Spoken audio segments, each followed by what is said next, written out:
And that's a story I told you before. I flew behind enemy lines just to go buy some gold, because that was in '72, and Nixon had taken the dollar off the gold standard, and gold was 35 bucks an ounce, and it was now pushing 50 bucks an ounce.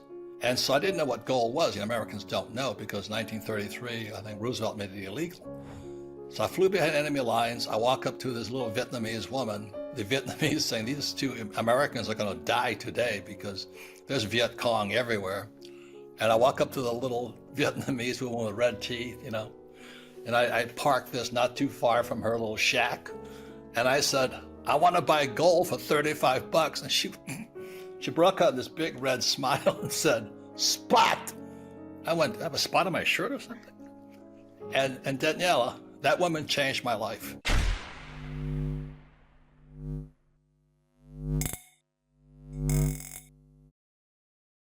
Welcome back to Library of Wealth. Today we have Rich Dad, Poor Dad author Robert Kiyosaki expressing concerns about the unsustainable increase in debt and why the US government's actions and policies are a huge concern in 2023. The emergence of BRICS and their potential transition to gold as a currency reserve underscores a changing world order. Kiyosaki contends that the dominance of Western currencies like the US dollar is waning as countries unite against it.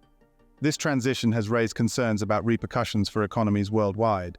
Amidst these changes, cryptocurrencies like Bitcoin have begun to play a noteworthy role. Decentralized digital assets secured by cryptography present a novel form of investment and financial security. Unlike traditional fiat currencies, cryptocurrencies are not tied to any central authority, making them resistant to governmental manipulation.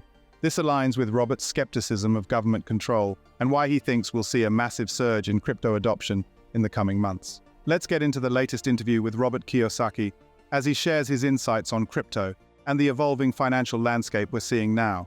Don't forget to share your thoughts and comments down below, and leave a like if you enjoy the content we do here. BRICS, it's almost 3/4 of the world's population have signed on.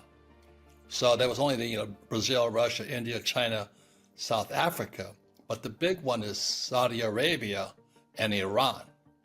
Now, the reason that's important is they hate America. And if you can get that picture, plus you have the Belt and Road Project, you have most of the world that's not, that they're going into is a non-Christian world. I'm not being, religious and all this. I'm not being political. I'm saying it's, Muslim, Hindu, Islam, and all this.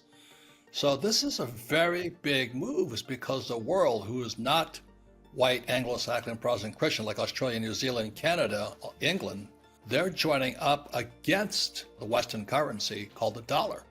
And so the BRICS is not if, it's only when they switch to gold. That's what they're saying. I agree with him. The US dollar is debt. It's an IOU. So what capitalists like Trump and I do is we borrow money to acquire hard assets like real estate.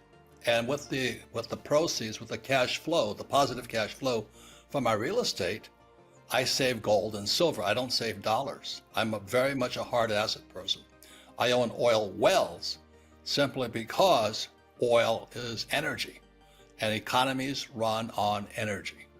Just recently, 2 months ago, I think Biden or the Treasury took the debt ceiling cap off so they could print more money. As soon as they could do that, stock market took off. This is unsustainable. I mean, this is, it's compounding debt now. It's accelerating debt.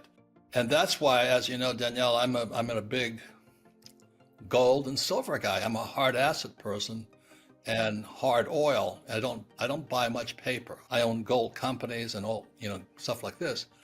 But I don't trust the government. It's that simple. The 1.8 trillion in debt, new debt in 2 months, when it took 209 months to acquire the first 1.8 trillion. This is the saddest thing, Daniel, because, the biggest asset in America today is student loan debt. In other words, America is getting rich, and thanks to Barack Obama from Hawaii. Barack Obama basically let student loan debt loose, and now it's our biggest asset of America. In other words, America is trying to survive on the backs of our college kids. If that's not criminal, I don't know what is.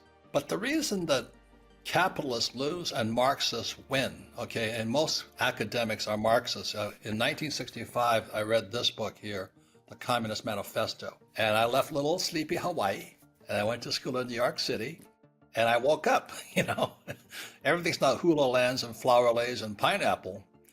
But when I was in school in New York, my economics teacher had me read this book here. And just recently, 39 professors at Arizona State University, just a few months ago, attacked me because I was on stage with Dennis Prager.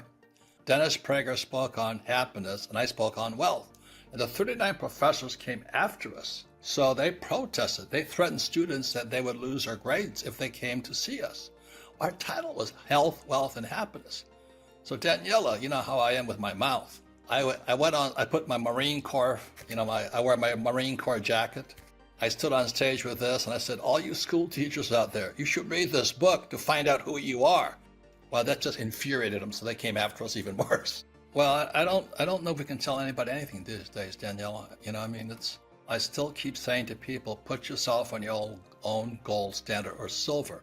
I have a lot of silver, eagles and coins, because I want to be off the grid. I want to be off the Treasury and Fed and Wall Street. I want nothing to do with those criminals. Warren Buffett said it best, never ask an insurance salesman if he should buy more insurance. And it's because the Wall Street Journal is saying everything is good in S&P land. I'm going, how would you believe those guys? And that's a story I told you before. I flew behind enemy lines just to go buy some gold, because that was in 72, and Nixon had taken the dollar off the gold standard, and gold was $35 an ounce, and it was now pushing $50 an ounce. And so I didn't know what gold was. Americans don't know, because 1933, I think Roosevelt made it illegal. So I flew behind enemy lines. I walk up to this little Vietnamese woman, the Vietnamese saying, these two Americans are going to die today because there's Viet Cong everywhere. And I walk up to the little Vietnamese woman with red teeth, and I parked this not too far from her little shack. And I said, I want to buy gold for $35. And she broke out this big red smile and said, spot. I went, what? Spot. I went, I have a spot on my shirt or something? And Daniela, that woman changed my life. Bitcoin, as a leading cryptocurrency, stands out as a hedge against the risks associated with accelerating debt and an uncertain global economy. It offers a unique value proposition as digital gold, a store of value that provides protection against inflation and currency devaluation.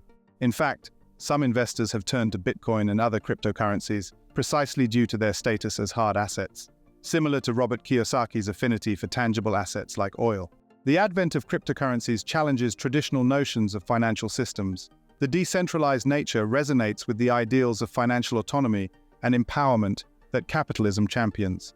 As the world navigates changing economic paradigms, the intersection of traditional investments and innovative technologies like crypto takes center stage. What do you think about the latest interview with Robert Kiyosaki? And how do you view his perspectives on the changing global economy and the role of cryptocurrencies like Bitcoin? Comment down below.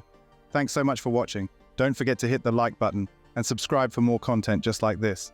We'll see you in the next video.